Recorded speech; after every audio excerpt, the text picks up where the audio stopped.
Alors aujourd'hui, on va regarder quelque chose d'un petit peu différent que juste l'impression 3D.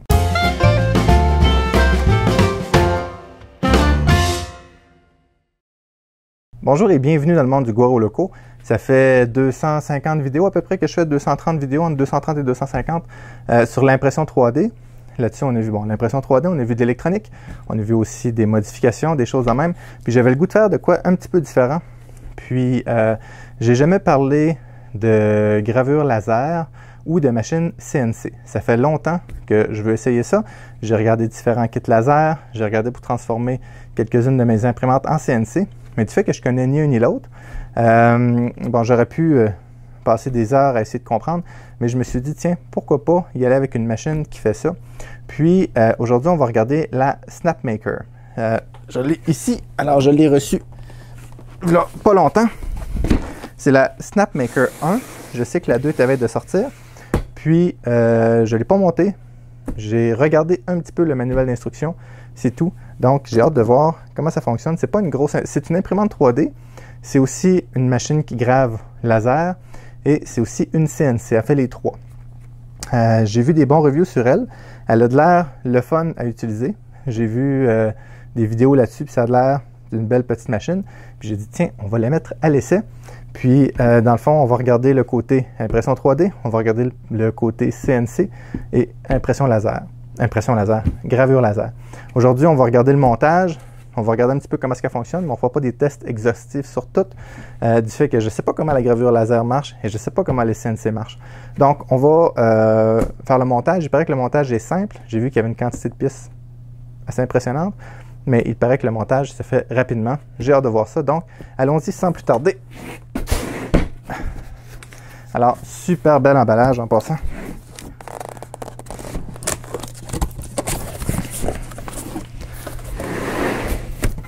Alors, on a le manuel d'instruction que je vais garder proche, assurément. On a du transport et regardez, tout est en métal gris. J'aime beaucoup ça. Alors, on va sortir les choses. Qu'est-ce qu'il y a là-dedans? Des outils. Oh, un tournevis. Je ne sais pas si vous voyez, mais ça semble être un vrai tournevis. Spatule et quelques outils qu'on va... Je vais aller chercher un couteau pour l'ouvrir.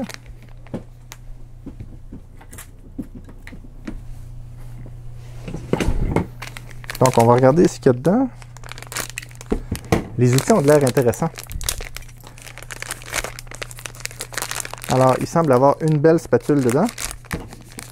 Alors, c'est vraiment bien emballé.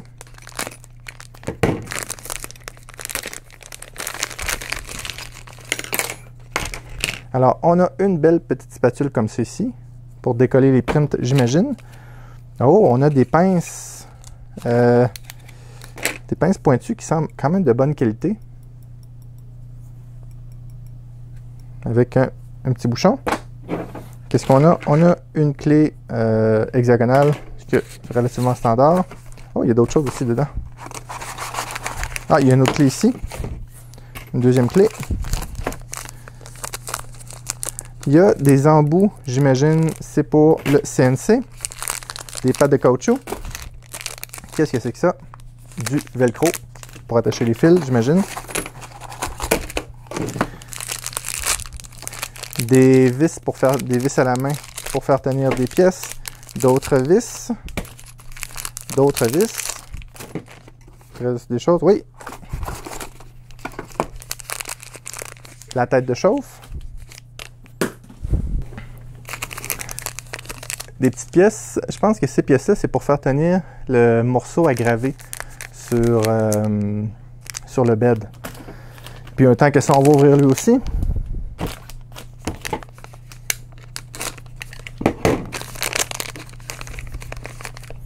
Alors, c'est un tournevis. Hein, c'est bien ça. D'un côté, j'ai une clé hexagonale et de l'autre côté, une tête étoile. Donc, fantastique. Alors, beaux outils. Alors, on va tout de suite ramasser au fur et à mesure parce que sinon, à la fin de la vidéo, on n'y arrivera pas. Excellent. Alors, c'est le module de contrôle. Ça ici, c'est le support à filament. Si je me souviens bien, Alors, comment est-ce qu'on sort ça? On a un axe, 2 axes. On dirait que tous les axes sont pareils. Ça, c'est intéressant parce que je peux changer les configurations. 3 axes, puis on voit qu'il y a plein de place pour mettre des vis. Alors, ça, ici, ce sont les têtes, les différentes têtes. Alors, ça ici, c'est pour le CNC. Le petit moteur est dedans. Impression 3D. Alors, c'est une buse quand même standard avec un bloc chauffant 40 watts. On pourra le regarder plus en détail éventuellement. Et le laser. Qu'est-ce qu'il y a dans le fond? Ça dit laser warning card. Alors, il faut faire attention aux yeux avec les lasers, évidemment. Premier étage. C'est tout. Alors, je suppose que c'est le bed d'impression. Alors, il est tout petit. Marqué Snapmaker dessus. Alors, un petit bed. Alors, je savais que c'était un petit bed. Ensuite de ça, il y a d'autres choses dans le fond. Alors, un autre bed. Est-ce qu'il y aurait 2 beds d'impression? Non, lui, c'est un bed chauffant. Et lui...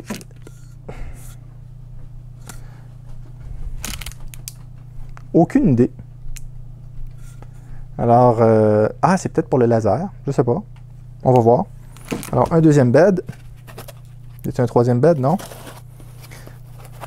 La clé USB qui vient dans un petit boîtier. Ça a l'air d'une clé USB de bonne qualité. Regardez ça. Elle est bien protégée. Et voilà.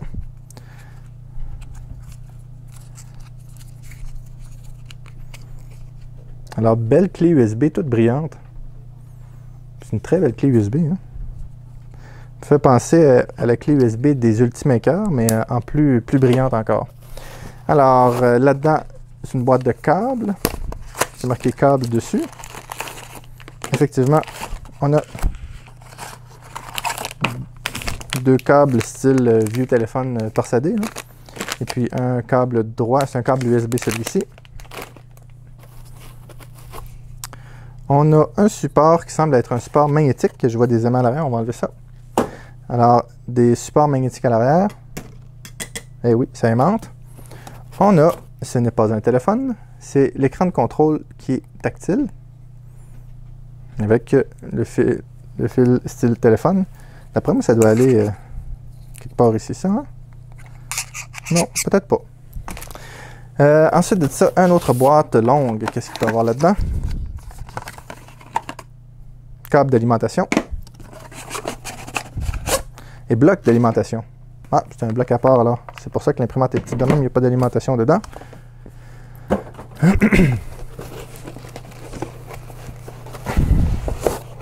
Alors, une boîte très légère. Ah, c'est peut-être les lunettes pour le laser. Oh! Il y a 2 paires de lunettes. Pour le laser et pour la CNC. Pour l'impression 3D aussi, ça peut être dangereux des fois. Non, c'est une joke. C'est très rare qu'il y ait de quoi qui nous revole dans le visage avec l'impression 3D. Sauf que si vous faites comme j'ai fait, de mettre un verre standard sur la Little Monster, le verre avait éclaté, mais il avait cassé sur place. Donc, c'est le plus dangereux que j'ai vu. Ou des étincelles. Et puis, un demi-kilo de filament PLA blanc. Standard. Oh, il reste quelque chose dans le fond. Une grosse plaque de métal. Ah ben oui, c'est la base de l'imprimante. Puis, est-ce qu'il reste d'autres surprises dans la boîte? Non, c'est tout. Super belle boîte. Je pense que de toutes les imprimantes que j'ai vues, c'est la plus belle boîte. L'emballage était super le fun. Elle présente bien aussi, hein, des belles images là-dessus. Puis, très belle boîte. Bravo, Snapmaker, pour la présentation. C'est réussi. Donc, le manuel.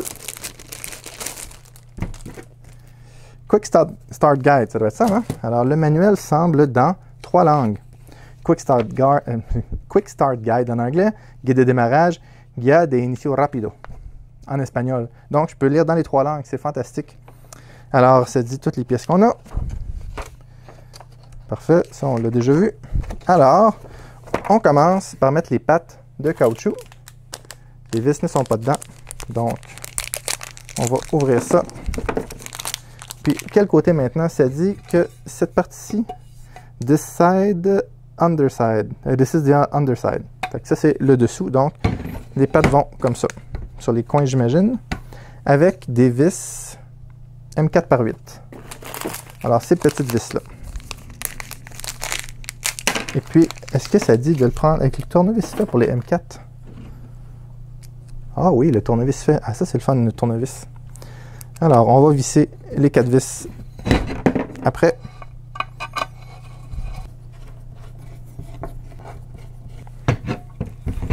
Première étape de fait, les pattes sont installées. Maintenant, qu'est-ce que ça dit de prendre un axe? Est-ce qu'il y a un axe en particulier? Il ne semble pas. C'est pas identifié. Et de mettre ça après le bed chauffant. Alors, comment je sais que c'est un bed chauffant? Il y a un connecteur style téléphonique en dessous.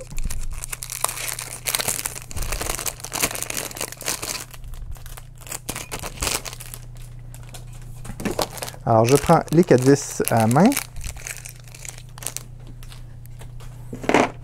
Et puis, comment est-ce qu'ils disent de fixer ça en dessous d'un des axes comme ça? Eh bien oui, ça a l'air de vouloir aller là.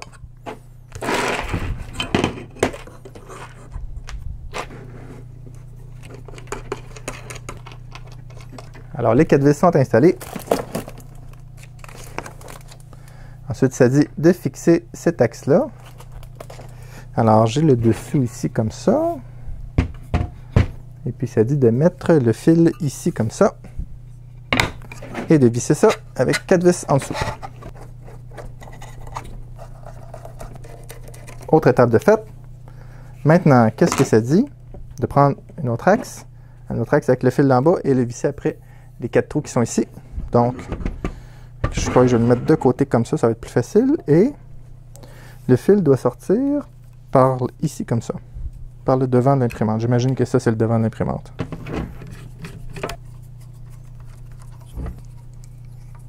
Autre étape de fait, à date, vraiment très simple. Ensuite, le genre de petit support magnétique avec 2 vis ici à l'avant. Et voilà. Autre étape de fait, ça va bien, ça va bien, ça va vite en tout cas. Et puis, ça dit de prendre l'écran et de le mettre dessus comme ça. Et oui, ça tient en effet. Super. Ensuite, il reste un axe. Et l'axe, on le met après l'autre axe. Dans ces trous-ci, comme ça. Ouais. Alors, je laisse dépasser une vis, un trou de vis. Et puis, le fil va à l'avant. Donc, comme ceci.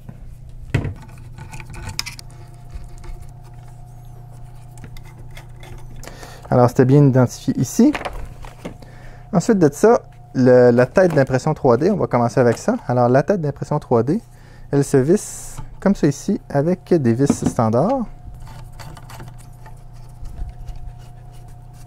Parfait. Maintenant, on est rendu au contrôleur. Et ça prend des M4 par 28. J'ai vu un sac de M4 par 28 à quelque part. Non.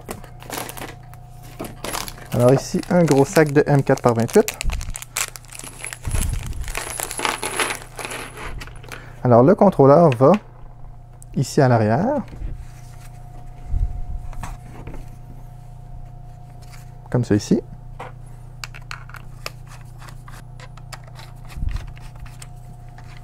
Contrôleur vissé. Alors, ils disent de le mettre à off. Alors, il faut qu'il soit en haut. En bas. Il faut qu'il soit en haut. Alors, c'est pas identifié on-off dessus. Mais lorsqu'il est loin de la prise électrique, il est à off. Bon. Super. Ensuite, qu'est-ce que ça dit de mettre le support de filament? Il tient simplement avec des M4 par 28. En haut complètement.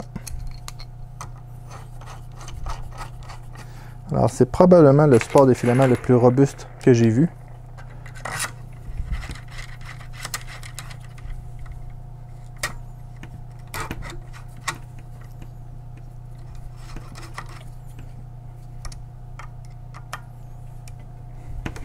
Parfait.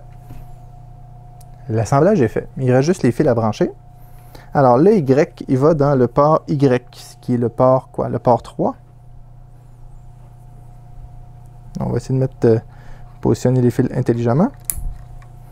Ensuite de ça, alors ça dit le Z. Le Z, c'est lui ici. Va dans le port 5. L'écran dans le port 6. Peut-être que je me trompe. Ah non, l'écran ici, il semble avoir une prise. Oui, l'écran, il y a une prise de ce côté-ci. Ah oui, c'est écrit ici, c'est moi qui me suis trompé. Ça dit que le bed... Ah, j'ai mis le bed à l'envers.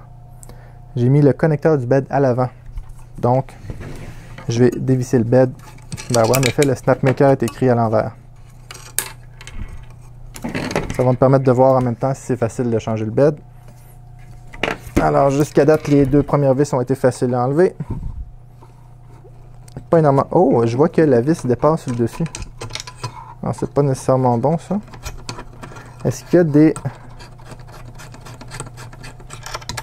des écrous qui doivent aller là? Peut-être que je l'ai trop serré. On va recommencer ça ici. J'ai une des vis qui semble trop longue, qui fait un point sur le bed. Donc, ce que je vais faire, je vais mettre une petite rondelle de métal. Je reviens, ça sera pas long. Alors, me revoici avec une petite rondelle de métal. Et voilà. Problème résolu. OK. Alors, belle petite impression. Elle est lourde, hein? Elle est vraiment lourde. Alors, il restait d'autres choses à brancher. Ça, c'est mon câble USB, c'est pas ça. Ça ici, c'est pour le bed. Ou pour autre chose. Pour ma tête d'impression. Où je peux les mettre où ce que je veux. Alors ici, j'en ai un petit peu plus long. J'en ai un petit peu plus court. Le plus court, j'imagine que c'est pour le bed. Alors, le connecteur est juste ici. À l'arrière du bed. Clic. Et ça dit que le bed vient se brancher sur le port 6.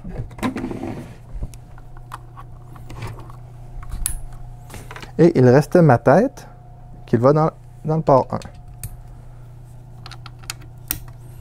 Et il me reste le port 2 qui, lui, ici, ils disent de passer le fil où? Ici à l'avant, comme ça. Donc, j'ai rien à mon port 4. C'est en plein ça. Et voilà.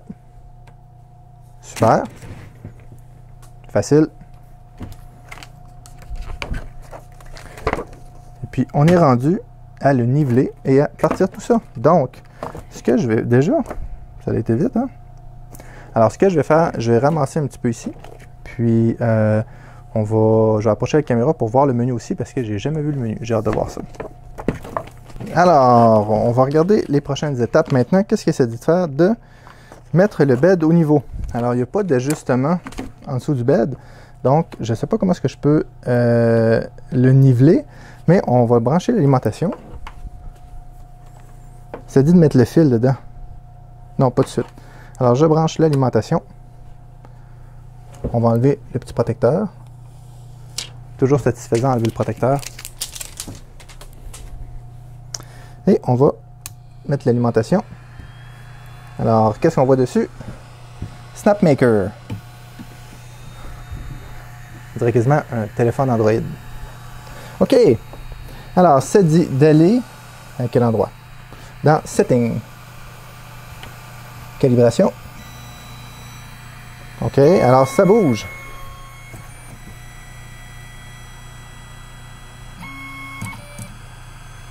Alors, il y a des fils ici qui sont un petit peu tannants.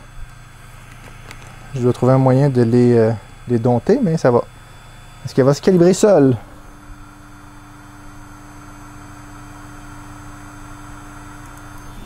Oh, elle descend drôlement plus bas. OK, elle va chercher son 0. OK, ensuite, qu'est-ce que je fais? Je fais 1.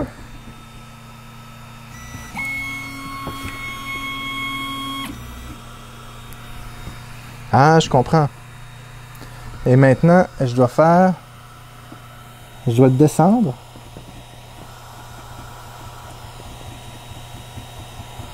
Je comprends. Alors, je vais le descendre jusqu'à ce qu'il est à la bonne hauteur.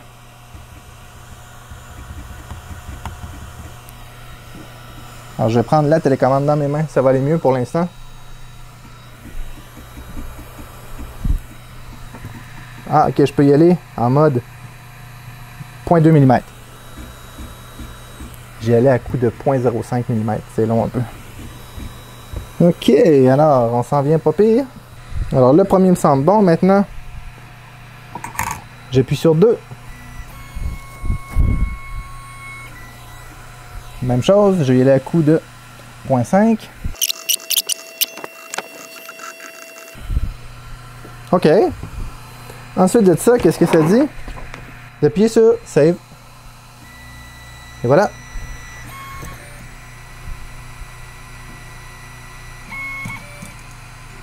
Ça dit que si on veut simplement remettre les valeurs par défaut pour le homing, on appuie sur Reset qui doit être pas dans le contrôle, excusez, dans Setting, Calibrate. Il y a un bouton Reset, alors si j'ai fait quelque chose de tout croche, c'est long, hein? Je peux faire Reset et ça ramène les paramètres par défaut. OK! Maintenant, c'est le temps d'insérer le filament. On va prendre leur filament.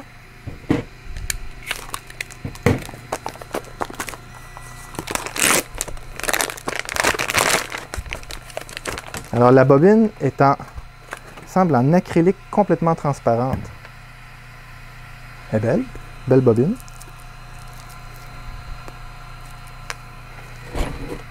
Ils n'ont pas donné de pince coupante malheureusement. Pas grave, j'en ai quelques-unes ici à la maison. On va recycler les plastiques. Alors, ça dit de... Qu'est-ce que ça dit de faire? On va dans le contrôle. Jug Mode. Et qu'est-ce que ça dit? Le filament est très cassant. Peut-être que c'est un vieux filament, on va regarder pour voir. Non, c'est bien, c'est juste le petit bout plié. Alors je vais l'accrocher en arrière pour l'instant, pour ne pas l'emmêler. Qu'est-ce que ça dit? Ça dit que je peux déplacer la tête comme je veux. Bon, il faut que j'aille pas dans Jug Mode, mais dans Change Filament. Change Filament, Confirm. Alors, il va faire chauffer la buse. Puis ici, je peux augmenter la température de 10 degrés. On va le mettre à 210.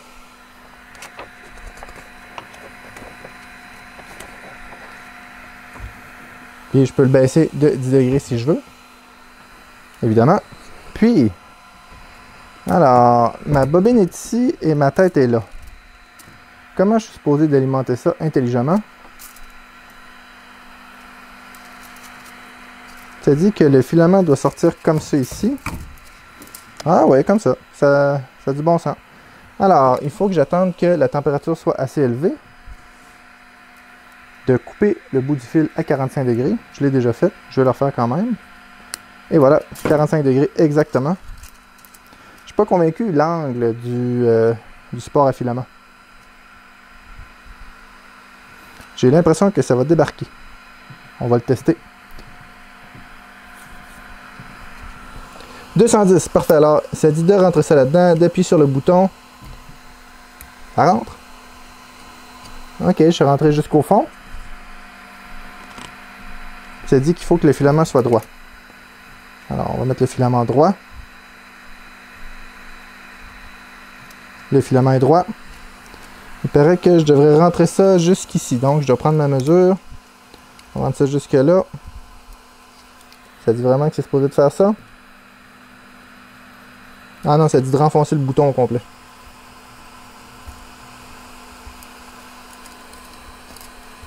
Ok, ouais, il rentre un petit peu plus loin. Ah, ok, ouais, il faut vraiment le rentrer au complet. J'ai rien qui sort sur la buse présentement.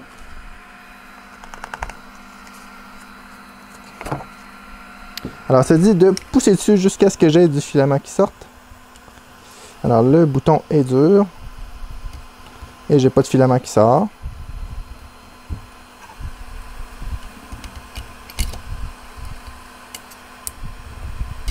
Alors j'ai l'impression que je fais de quoi de pas correct. On coupe, on recommence. Ça dit de mettre le filament droit.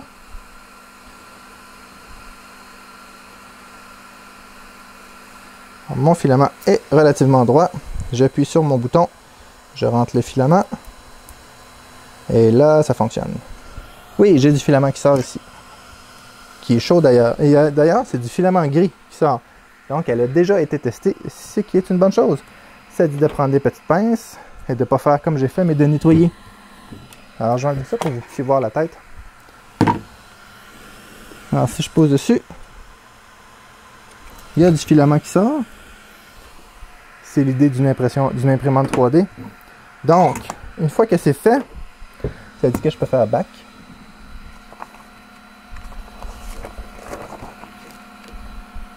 Puis on est rendu à imprimer déjà. Wow! Je suis surpris. Alors je ne sais pas s'il y a des modèles sur la super clé USB. Regardez ça, la belle clé USB. Vraiment belle. Je mets la clé USB dedans. Puis là, rendu là, il n'y a plus d'instructions. Mais je vais dans Fichier.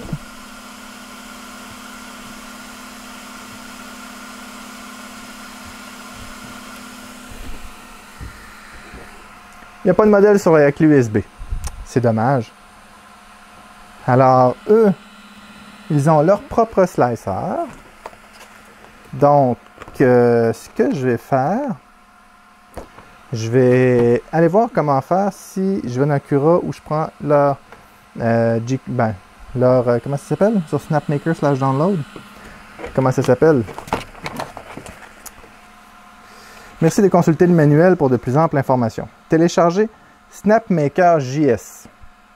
Créer le G-code, choisir un mode d'impression. Je vais aller faire ça. Alors, je suis sur snapmaker.download. Je vais downloader en 64 bits. C'est en train de télécharger. Alors, on installe.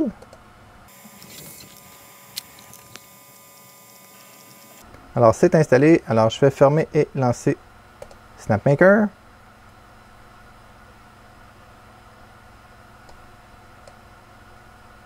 Excellent. Alors, j'ai mon logiciel ici, SnapMaker. On va l'agrandir. Alors, qu'est-ce que je peux faire? Est-ce que j'ai le choix de la connecter USB ou je peux simplement l'imprimer? OK, upload fichier.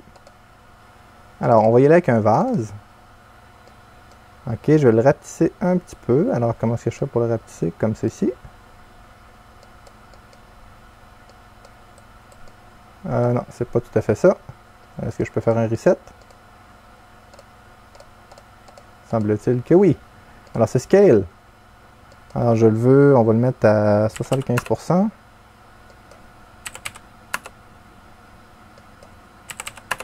Alors, ça va être un petit vase. OK, diamètre 1.75, 100 en PLA. Est-ce qu'on a le mode vase? Adhésion, skirt. Ou brim. Et skirt. Support, aucun support. Paramètres d'impression. On va y aller personnaliser. Qu'est-ce que je peux voir là-dedans? Hauteur de la couche 0.2, hauteur de la couche initiale. Alors ça, c'est plutôt standard. Coquille. Épaisseur de la paroi. Alors ce que je vais faire, je vais prendre autre chose qu'un vase. Je ne vais pas l'imprimer en mode vase. Donc on va le supprimer. On va en ouvrir un autre. Alors, je vais prendre le petit martien de Toy Story et puis je vais en profiter pour le virer sur l'axe des Z de 90 degrés pour voir l'impression en face. Et la grandeur me va, peut-être un petit peu plus petit. Je ne veux pas qu'il prenne 4 heures non plus.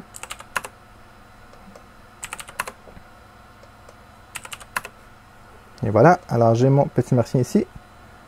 Alors ça ici, ça me semble bon. Remplissage, 8%, je vais le mettre à 10%. Alors, je ne peux pas le changer. Ah, OK, ici, Normal Quality, 15%, parfait. Et je vais laisser les paramètres par défaut, ça semble bon. Hein? Générer un G-code. Alors, OK, on voit ici l'avancement, ça va quand même bien.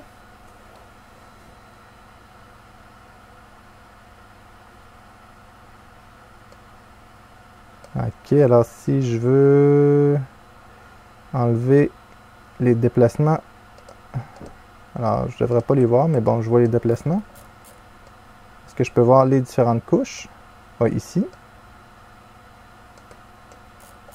Alors, je semble avoir beaucoup de contours.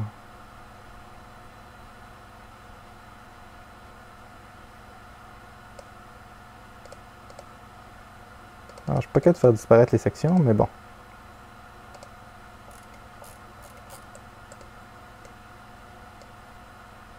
On va l'essayer comme ça. Alors, générer un G-code. Export modèle. J'imagine que c'est ici en STL, mais moi je vais le sauvegarder en G-code. Exporter un G-code au fichier. Et je le mets sur la clé USB.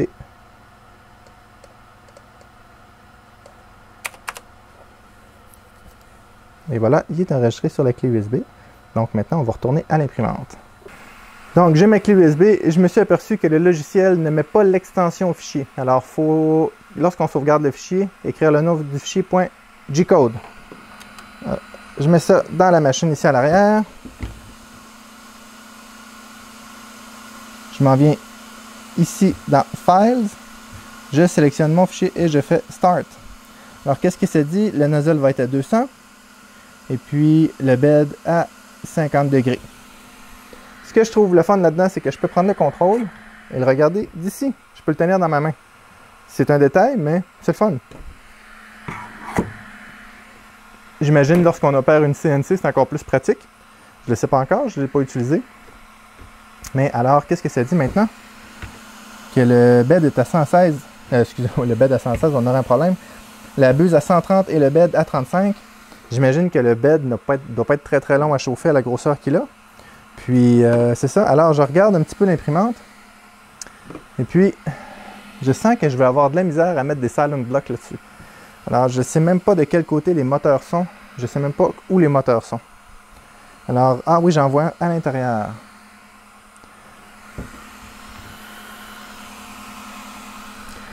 Alors, on ne le voit pas ici à l'intérieur, mais c'est des vis. Donc, tout est par système de vis. Vous avez comme la grande vis qu'on a en arrière de l'imprimante. Alors, il y a un stepper ici. Ouais, ici avec une vis. Ici à l'arrière avec une vis, dans le fond. Où ce qui est le câble, le stepper est là. Et qui fait avancer la vis. Donc, c'est pour ça que je peux prendre cet axe-là, le mettre ici ou le mettre là. Puis, je peux les configurer comme je veux. Puis, ben, c'est le fun. Puis, il y a des vis partout. Donc, je peux rajouter des modules. Je ne sais pas si je pourrais rajouter un BL Touch là-dessus.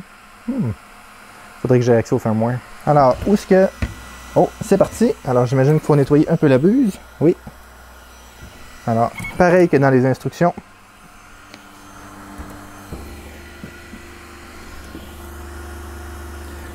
Alors, ça fait peur parce que la buse descend vraiment bas par rapport au bed. Et elle envoie du filament partout. OK.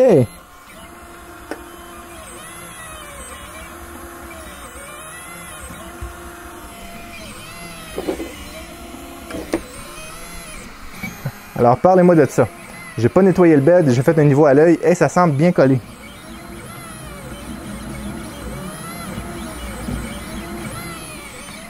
Elle est, je dirais, bruyante. Sauf qu'elle a l'air tellement robuste que, il me semble que c'est excusable. Ça a l'air d'une machine, vous savez là, une machine d'usine, un robot d'usine. Avec le look métal, l'écran qui bouge, l'écran qui s'enlève. Puis le fait qu'on peut mettre une CNC dessus. Alors j'imagine que ça aussi, ça va être très bruyant. Hein? J'ai hâte de l'essayer, ça. Le CNC, puis le laser. Le laser doit être un peu moins bruyant, sauf pour les déplacements. Pour l'instant, ça a l'air de bien imprimer. Donc, je vais zoomer dessus, on va la regarder travailler un petit peu. Puis on va attendre que le print soit terminé. Et je continue la vidéo par la suite.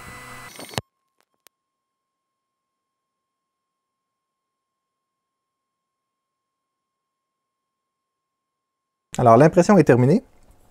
Puis, belle impression en passant. Hein? Je suis vraiment surpris de la qualité. J'ai pas vu de gros système de refroidissement des matériaux, mais je vois pas de déformation à cause de la chaleur ou quoi que ce soit. Donc, c'est ça. Alors, belle impression. Et puis, le filament s'insère quand même assez facilement, se retire facilement. Gros bouton. Donc, ça, c'est bien. Puis, j'ai pas pu m'empêcher de m'amuser aussi avec le laser. Alors, j'ai fait ceci. Alors, un petit écriteau du Guaro Loco. Puis, dans le fond, j'ai mis ça là-dedans. J'ai suivi les instructions sur le logiciel. Et ça l'a pris à peu près, je dirais, 5 à 7 minutes à imprimer ça. Je ne l'ai pas fait assez foncé. Je l'ai fait à 85 mm par seconde, mais j'aurais pu le faire un petit peu plus lentement pour qu'il soit un petit peu plus foncé. Mais c'est ma première impression, ma première gravure laser plutôt. Puis ça a été très très simple avec le logiciel qu'il fournissait. J'ai regardé un petit tutoriel de 7 minutes avant, hier soir à vrai dire. Puis ce matin, j'ai fait ça très facile à mettre en place. J'ai changé le bed aussi. J'ai dit qu'il y avait 2 beds, mais non, c'est qu'il y a un deuxième build tack, puis il était à côté dessus. Puis par succion, il était collé dessus. Alors j'ai juste glissé, puis il s'est enlevé. Donc il y a un build tack de spare. Donc si on fait un petit résumé de l'imprimante. Au niveau du temps d'installation, c'est quand même pas long. C'est très très simple. C'est très très modulaire. Ensuite de ça, j'ai vu aussi qu'on pouvait avoir un autre axe des aides un petit peu plus long, excusez-moi. Ensuite de ça, le contrôleur à l'arrière, le principe des fils qui se connectent, super, super facile, j'aime bien ça. Le bed interchangeable, même s'il ne se met pas au niveau, alors j'ai pas vu de problème du côté des... lorsque je fais mon nivellement par ici, là, ça marche super bien aussi. Au début, mon bed n'était pas... J'avais un coin un petit peu trop haut, donc je l'ai recommencé puis ça a bien été. Ensuite de ça, au niveau... Je peux juste alors parler de l'impression 3D et du laser. C'est vraiment facile à opérer. Pour vrai, je ne l'ai pas encore essayé. Un, parce que bon, j'ai fait ça tôt le matin, mais celui pour CNC Carving, là, pour y graver. Mais si c'est comme le reste, ça ne doit pas être très compliqué. Ensuite de ça, elle vient vraiment bien équipée. Même la petite spatule que j'ai utilisée va super bien pour décoller les pièces. On glisse à un coin, puis la pièce se lève automatiquement. Les lunettes pour le laser aussi. Alors, ça va vraiment bien parce qu'évidemment, lorsqu'on utilise un laser, il faut porter des lunettes. Lunettes de protection, il y a une buse spare, il y a 2 têtes pour graver. Elle vient vraiment bien équipée. Puis, on peut acheter des pièces séparées si on a besoin aussi, si on a un problème. Elle est bruyante. Alors, ça me fait vraiment penser à une petite CNC, un petit robot. Il me semble que je la verrais bien. J'ai un garage ici là, pour où je mets mon auto. Il me semble que je la verrais bien dans le garage en train soit de brûler des choses avec le laser ou faire un CNC, faire du bruit. Donc, c'est un... Mettons, si vous l'avez à côté de votre table de chevet, je ne vous la recommande pas. Okay? Elle fait vraiment du bruit puis il n'y a pas moyen de mettre un silent block dessus. Le bruit n'est pas le même que les 4988. Lui, c'est des moteurs. Alors, on entend vraiment plus un silement. Puis il n'y a pas beaucoup de son qui se propage dans la table. Surprenamment, elle fait vraiment juste un son. Le son ne se propageait pas en haut. Mais lorsque je mettais mon sonomètre dessus, elle était quand même bruyante là, à 68 décibels. Ensuite de ça, le reste est quand même bien fait. J'ai rien à dire sur cette imprimante-là. Le bed n'est pas très grand pour imprimer, en effet. Il est vraiment, vraiment pas grand. Ça me fait penser un petit peu au bed de la Michelangelo ou de la Monoprice. Puis l'imprimante n'est pas donnée. Hein? Ben, l'imprimante, les 3 en 1, tout le kit qui est ici vaut environ, attention, 1000 $ canadiens. Je crois que c'est autour de 750 €, sauf que la livraison est inclue. Puis là, vous allez me dire, mais Dominique, un imprimante 3D de cette grosseur-là, à 1000 $, c'est un petit peu exagéré. Je pense qu'il ne faut pas voir ça comme ça. Il faut voir aussi avec le laser. Là, vous allez me dire, mais le kit pour la CR10 vaut quoi, 100 $, 150 $ peut-être? OK, l'imprimante en vaut, mettons, 600, plus 150 $ pour le kit de gravure. On est rendu à 850, on n'est pas loin, sauf qu'on a une grosse surface d'impression. Mais il y a aussi ça pour le CNC, pour graver. Et puis là, on commence à monter dans les prix. Puis il n'y a pas juste ça, c'est la robustesse de l'appareil. Une CR10 n'est pas assez robuste, son châssis n'est pas assez robuste pour faire du CNC comme ça. Il y a plusieurs personnes qui ont fait des vidéos, puis après un certain temps, ben, le châssis devenait lousse. Donc, c'est ça. Autre chose aussi, c'est la facilité d'utilisation. Quelqu'un qui commence et qui veut faire ces 3 choses-là, je crois que ça vaut la peine de payer 1000 $. Okay? Je n'ai pas payé souvent 1000 $ pour des imprimantes. Je pense que j'ai 3 imprimantes seulement qui valent 1000 $ ou plus. Okay? J'ai mon Ultimaker, mais ça c'est pour un contrat. J'ai ma Little Monster, puis j'ai ma SX4. Mais non, mais SX4, elle vaut un petit peu en dessous de 1000 $, mais pas loin de là. Puis, soit c'est des gros volumes, ou sont spéciales, ou c'est de la haute qualité, quelque chose de même. Celle-ci, on n'a pas un gros volume, cependant, c'est définitivement de la qualité. Puis la facilité d'utilisation, c'est incroyable. Je ne savais pas à quoi m'attendre pour ça. Et puis, je regarde là parce que mon logiciel est là. Et ça a été très, très facile, très, très convivial. Je n'ai pas encore regardé pour graver. Mais ce que j'aimerais, c'est par exemple faire une gravure. Puis ensuite, sur la gravure, passer le laser sur certaines parties pour faire ressortir ça. Donc, je vais regarder comment c'est possible. Puis le logiciel qui vient avec, qui s'appelle SnapMaker. Il s'appelle SnapMaker JS. Je ne sais pas pourquoi JS, mais bref, le logiciel va super bien. Donc, super belle petite imprimante. J'ai vraiment l'impression d'avoir un robot à côté de moi. Tout en métal, elle est très lourde. Je crois qu'elle doit avoir à peu près le même poids que la Tornado, ça vous donne une idée là. Elle est très très lourde, puis elle est bien conçue, elle est vraiment solide. Alors ça ne bouge pas nulle part, puis c'est ça. Alors tous les axes et des vis, il n'y a pas de courroie. Ensuite de ça, est-ce qu'il y a d'autres choses? Le filament qu'ils fournissent avec va quand même bien. Ça semble être un blanc mat lorsqu'on le voit sur la bobine, mais une fois imprimé, il est lustré. Donc je ne sais pas c'est quoi le phénomène, mais ici il semble vraiment blanc mat. Il est même pas très doux au toucher, mais une fois imprimé, c'est ça, il est soyeux. La clé USB, c'est des petits détails de même qui font que c'est une NetAC. Mais bref, des petits détails qui font qu'on remarque l'imprimante. Les outils sont de bonne qualité. Alors, j'ai jamais vu un outil comme ça. Oui, j'en ai vu un outil de ce genre-là avec la OneHole D7 qui venait avec un outil qui ressemblait à ça, mais juste d'un côté. Puis, c'est ça. Alors, petite imprimante d'atelier, je pourrais dire. C'est pas une imprimante qu'on va acheter pour un enfant. Du fait qu'avec le CNC et le laser, ça pourrait être dangereux, à moins que vous laissiez juste la partie imprimante. Au prix qu'elle vaut, par exemple, je ne laisserai peut-être pas les mains d'un enfant par exemple, de 7 ou 10 ans, mais peut-être plus d'un adulte. Alors, si vous voulez faire ces trois choses-là, c'est un bon point de départ. Une CNC, ça vaut plus cher que ça, mais moi, je veux juste faire des petits objets comme ça pour m'amuser ou faire des petits boîtiers ou graver des choses. Donc, c'est le format idéal pour moi. En tout cas, pour commencer, on va voir plus tard si je vais m'en acheter une grosse. On ne sait pas. Si je commence à aimer ça, je peux partir un deuxième channel de CNC et de ce genre d'équipement-là. Mais comme j'ai pas beaucoup d'expérience là-dedans, je ne le partirai pas cette semaine. Donc, et j'ai pas de temps non plus. Donc, mon review. Alors, comment je lui donne à cette imprimante-là? Je suis embêté parce que ce n'est pas juste une imprimante. C'est une 3 en 1. Puis d'habitude, les 3 en 1, j'avais l'impression que ça faisait 3 choses, mais pas bien les 3. Mais je dois avouer qu'elle imprime bien, qu'au niveau de la gravure laser, ça semble bien aller. CNC, je ne le sais pas encore. J'aurais de la misère à l'évaluer au niveau d'une échelle de 1 à 10, mais pour une 3 pour 1, ok, c'est la seule 3 pour 1 que j'ai, là, mais c'est une vraiment bonne première expérience. OK? Vraiment, vraiment bonne première expérience. Pour une 3 pour 1 à date, c'est ma meilleure. Évidemment, c'est ma seule. Mais j'ai pas grand-chose à dire dessus. Quelque chose à améliorer. Peut-être le bruit. Ce serait peut-être une des choses à améliorer, le bruit. Puis, c'est ça. C'est pas mal tout. Le reste, même les fils pour les connecteurs ici sont faciles à réparer. Alors, c'est du RJ11. Puis ça ici, je ne sais pas c'est quel type de connecteur. Ça ressemble à du RJ45 peut-être, mais peut-être un petit peu plus petit. Mais je suis sûr que je pourrais me fabriquer mes propres fils à la limite s'il y a de quoi.